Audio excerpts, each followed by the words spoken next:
जैसा कार्ड में कोट लिखा गया था, जो हमने अब तक पहुंचाया भी था, कि शादी में समधियों की मिलाई नहीं समधनों की मिलाई होगी।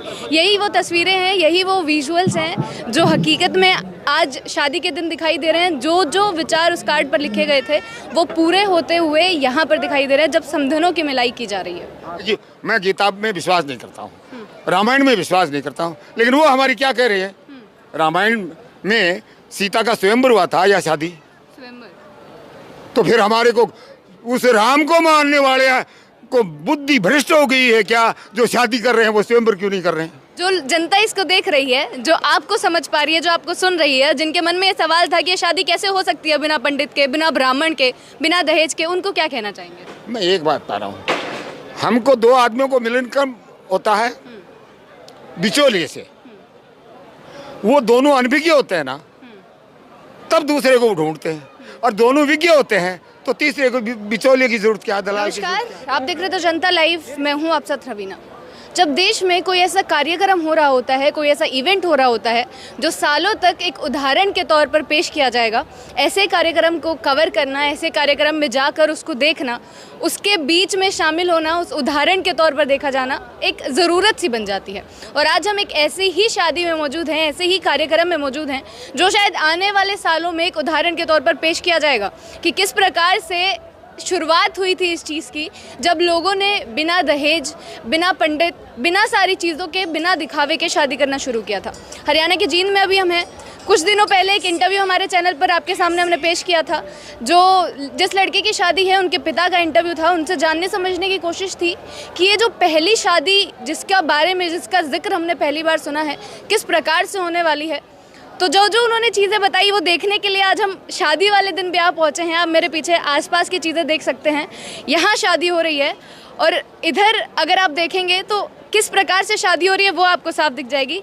जो हमारे महानुभाव रहे हैं, महापुरुष जी, जो हमारे महापुरुष रहे हैं, उन सब की पिक्चर्स यहाँ पर रखी गई है, और साथ में जो लोग इसी वैचारिक धारा से आते हैं, इसी विचार पर काम करते हैं, उन लोगों को इन्वाइट किया गया है, और वो लोग आकर, जो लोग शादी में आ रहे हैं, उनको बताने की कोशिश कर रहे हैं कि इस तरीके की पहल कितनी महत्वपूर्ण हो सकती है। तो उन्हीं में से जो लोग यहाँ आए हैं, हमारे साथ एक व्यक्ति हैं जिनकी उम्र 94 साल है, सीकर राजस्थान से हैं। नाम इनका रामेश्वर लाल सेवार्थी है।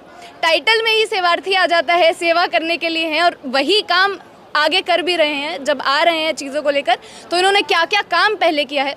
भारतीय किसान यूनियन राजस्थान के उपाध्यक्ष हैं। तो इन्हीं से समझ लेते हैं कि इतनी उम्र इनकी हो गई है। जब बोला जाता है कि इस उम्र में आके लोग रूढ़िवादी हो जाते हैं, कहीं ना कहीं परंपराओं की बात करते हैं, जब ये इस वैचारिक धारा से लड़ाई लड़ रहे हैं, कि वैचारिक लड़ाई लड़ रहे हैं, जब ये युवा थे, वैसे तो खुद को अभी भी युवा कहते हैं। इनका एक कोट है, जो भी इन्होंने भाषण दिया तो बोला कि कोई भी इंसान सोच से वृद्ध होता है, सोच से बूढ़ा होता है।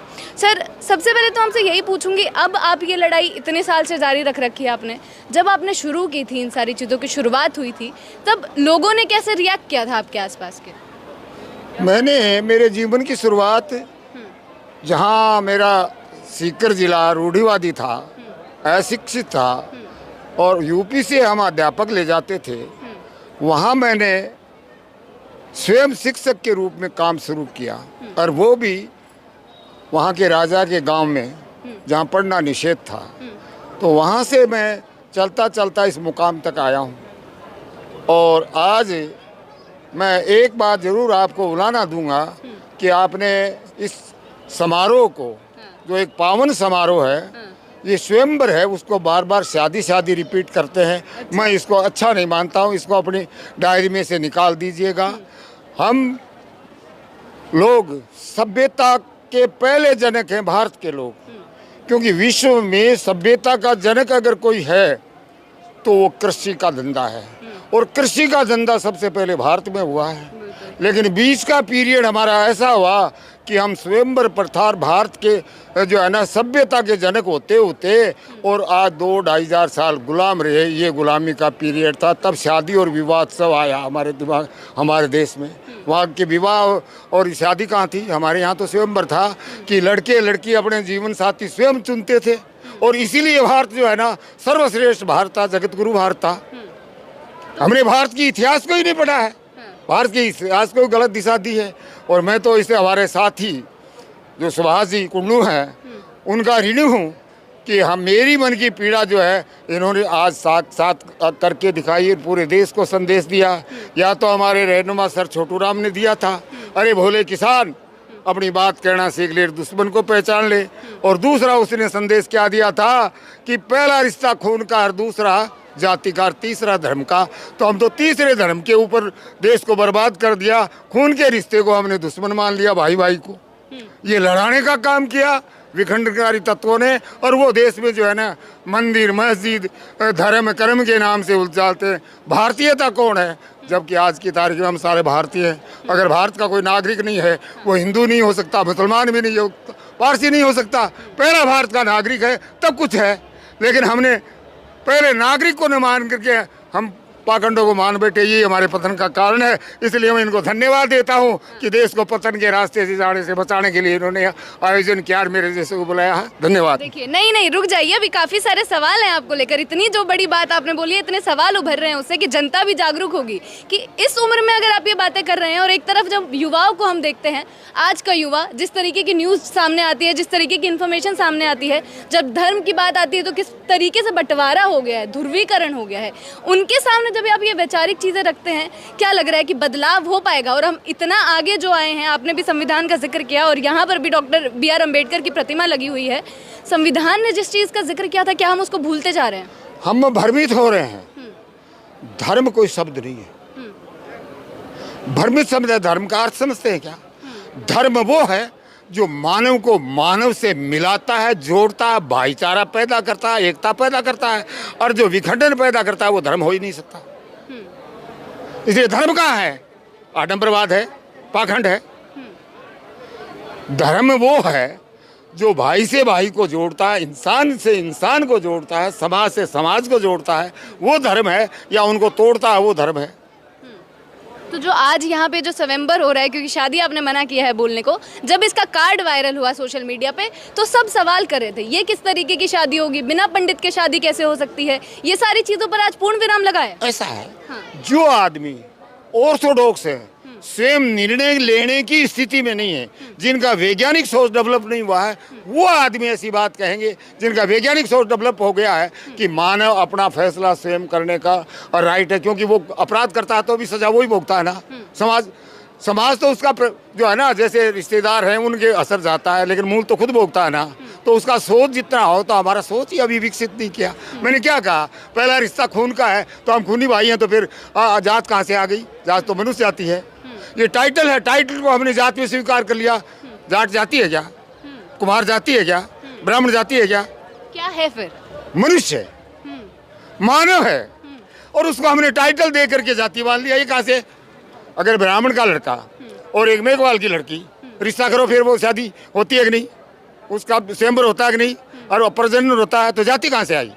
लेकिन आज की डेट में भी ऐसा चल रहा है ना। तो ये अनभिज्ञता है, अज्ञानता है, मूर्खता है। उसका कारण है कि हजारों साल गुलाम रहा, निरक्षर रहा। और इसीलिए भारत का संविधान डॉक्टर अंबेडकर ने कैसे बनाया? और दूसरे देश में आदमी नहीं थे क्या कि उससे श्रेष्ठ विद्वान नहीं था, पढ़ा लिखा नहीं था? तो हमारी पढ़ाई अवरोध हो गई, तब हम पशुवत हो गए। और आज पढ़ाई जब हमारी शुरू होगी, तभी तो बाबा साहब ने कहा था कि पहला शिक्षित, दूसरा संगठित, और फिर संघर्ष। संघर्ष किससे? विचारों से। हमने आपस में लड़ना शुरू कर दिया। उसका अर्थ ही नहीं समझे। क्यों? उतने पढ़े लिखे नहीं है। जो जिसका स्तर जितना होगा उतना ही तो सोचेगा ना।